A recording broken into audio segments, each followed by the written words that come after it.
नमस्कार दोस्तों, चलिए जानते हैं 10 मिनट में झारखंड की 20 बड़ी खबरों को। लेकिन वीडियो को शुरू करने से पहले लाइक और सब्सक्राइब जरूर कर दें।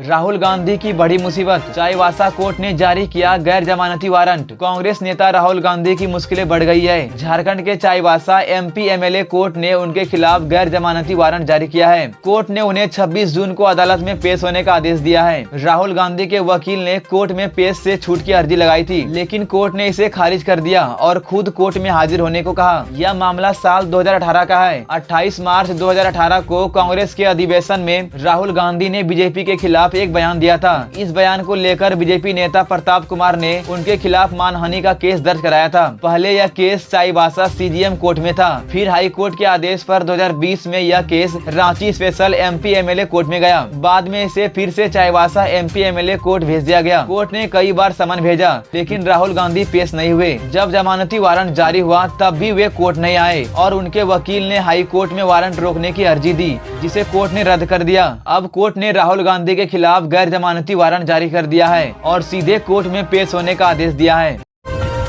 रिम्स की रिपोर्ट में खुलासा, हाई ब्लड प्रेशर और किडनी प्रॉब्लम से जूझ रहे गिरफ्तार आईएएस अधिकारी विनय कुमार चौबे की तबीयत बिगड़ने के बाद उन्हें 22 मई की शाम को बिरसा मुंडा जेल से रांची के रिम्स अस्पताल में भर्ती कराया गया। अब उनकी मेडिकल रिपोर्ट सामने आ गई है, जिसमें पता चला है कि उनकी किडनी का फंक्शन ठीक से काम नहीं कर रहा और उन्हें हाई ब्लड प्रेशर की समस्या है। रिम्स के डॉक्टरों ने उनके ब्लड और यूरिन टेस्ट किए थे। शनिवार सुबह रिपोर्ट आने के बाद अस्पताल प्रशासन ने नेफ्रोलॉजी विभाग की प्रमुख डॉक्टर प्रज्ञा पंत घोष को आईएएस चौबे का इलाज देखने के लिए बुलाया। अब उनकी सलाह पर आगे का इलाज किया जाएगा। रिम्स में आईएएस विनय चौबे की सेहत पर नजर रखने के लिए 5 डॉक्टरों की टीम बनाई गई है, जिसमें मेडिसिन, नेफ्रोलॉजी और कार्डियोलॉजी के डॉक्टर शामिल है। फिलहाल डॉक्टरों ने उन्हें पुरानी दवाएं जारी रखने को कहा है और कहा है कि रिपोर्ट के अनुसार दवाएं बदली जा सकती है। जेल प्रशासन की अनुमति से विनय चौबे को घर का बना खाना खाने की इजाजत दी गई है। बीमारी को ध्यान में रखते हुए उनके लिए खास डाइट बनाई गई है। बता दें कि 20 मई को एसीबी की टीम ने विनय चौबे को पूछताछ के बाद गिरफ्तार किया था। अब ये इलाज के लिए रिम्स के पेइंग वार्ड में भर्ती है।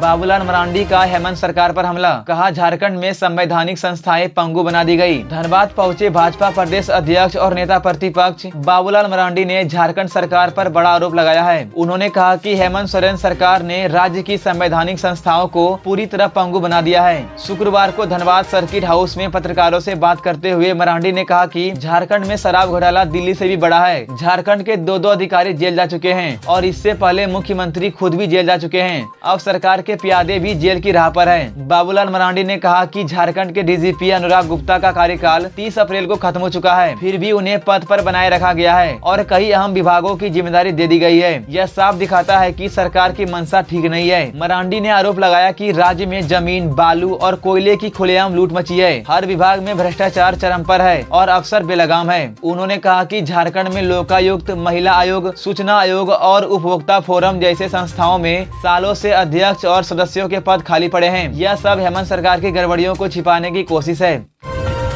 परिसीमन से घट सकती है आरक्षित सीटें, शिल्पी नेहा तिर्की का बड़ा बयान। झारखंड की कृषि मंत्री शिल्पी नेहा तिर्की ने परिसीमन और जनगणना को लेकर बड़ा बयान दिया है। उन्होंने कहा कि अगर जनसंख्या के आधार पर परिसीमन किया गया तो इससे आदिवासियों की आरक्षित सीटें कम हो सकती है। दिल्ली में कांग्रेस प्रवक्ताओं की एक कार्यशाला में बोलते हुए मंत्री शिल्पी ने कहा कि झारखंड जैसे राज्यों में दूसरे प्रदेशों से आकर बसने वालों की संख्या बढ़ रही है, जबकि आदिवासी आबादी स्थिर या कम हो रही है। ऐसे में अगर केवल जनसंख्या को ही आधार बनाया गया तो आदिवासी समाज को नुकसान होगा। उन्होंने यह भी कहा कि इससे आदिवासियों की सुरक्षा और अधिकार पर असर पड़ेगा। शिल्पी नेहा तिर्की ने कहा कि कांग्रेस पार्टी जातीय जनगणना के जरिए सामाजिक न्याय को बढ़ावा देना चाहती है, जबकि भाजपा और आरएसएस इसे उलझाने की कोशिश कर रही है। शिल्पी नेहा तिर्की के मुताबिक आदिवासी समाज में जाति व्यवस्था नहीं होती, इसलिए उन्हें उनकी एक पहचान के रूप में गिना जाना चाहिए। उपजातियों में बांटने की जरूरत नहीं है। आदिवासी समाज पूरे देश में एकजुट है, चाहे वो झारखंड, ओडिशा, मणिपुर या छत्तीसगढ़ हो। जब किसी एक आदिवासी पर हमला होता है तो पूरा आदिवासी समाज आहत होता है। मंत्री शिल्पी ने यह भी मांग की है कि सरना धर्म को जनगणना में अलग कॉलम दिया जाए, ताकि आदिवासियों की धार्मिक पहचान को दर्ज किया जा सके। उन्होंने कांग्रेस से अपील की है कि पार्टी इस मुद्दे पर मजबूत भूमिका निभाए और आदिवासी समाज के अधिकारों की रक्षा करें।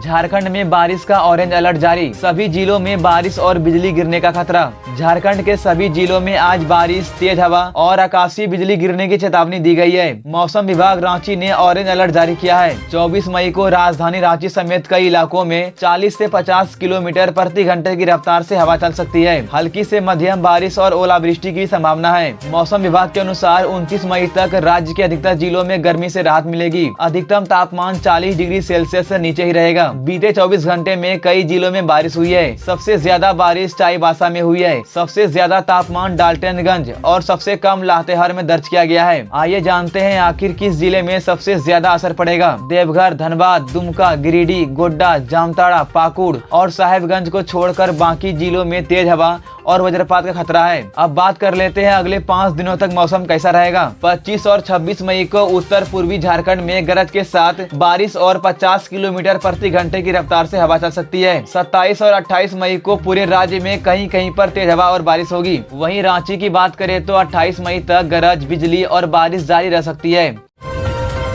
गुमला में सड़क हादसे में 2 की मौत, नाराज ग्रामीणों ने किया सड़क जाम। गुमला जिले के बसिया प्रखंड में शुक्रवार को 2 अलग अलग सड़क हादसों में 2 लोगों की मौत हो गई है। पहली घटना में 2 बाइकों की टक्कर हो गई, जिससे 16 साल के किशोर कृष्णा मुंडा की मौके पर ही मौत हो गई। वह अपने दोस्तों कर्मा भेंगरा और समीर मुंडा के साथ बाइक से साकिया गाँव जा रहा था। हादसा कलिगा गाँव के पास हुआ। दूसरी बाइक पर श्याम तिर्की और अरविंद किंडो सवार थे। इस टक्कर में कुल 3 लोग घायल हो गए, जिन्हें बसिया अस्पताल और फिर गुमला सदर अस्पताल रेफर कर दिया गया। दूसरी घटना बसिया थाना क्षेत्र के पौतरा गांव में हुई, जहां तेज रफ्तार पिकअप वैन ने बाइक सवार रामू राम को टक्कर मार दी। इस हादसे में रामू राम की मौके पर ही मौत हो गई। हादसे से गुस्साए ग्रामीणों ने पिकअप चालक के साथ मारपीट की और वाहन को तोड़फोड़ भी की। बाद में रांची सिमडेगा मुख्य सड़क को जाम कर दिया। ग्रामीणों ने उचित मुआवजा और कार्रवाई की मांग की है। पुलिस ने मौके पर पहुंचकर लोगों को शांत कराया और ट्रैफिक चालू करवाया।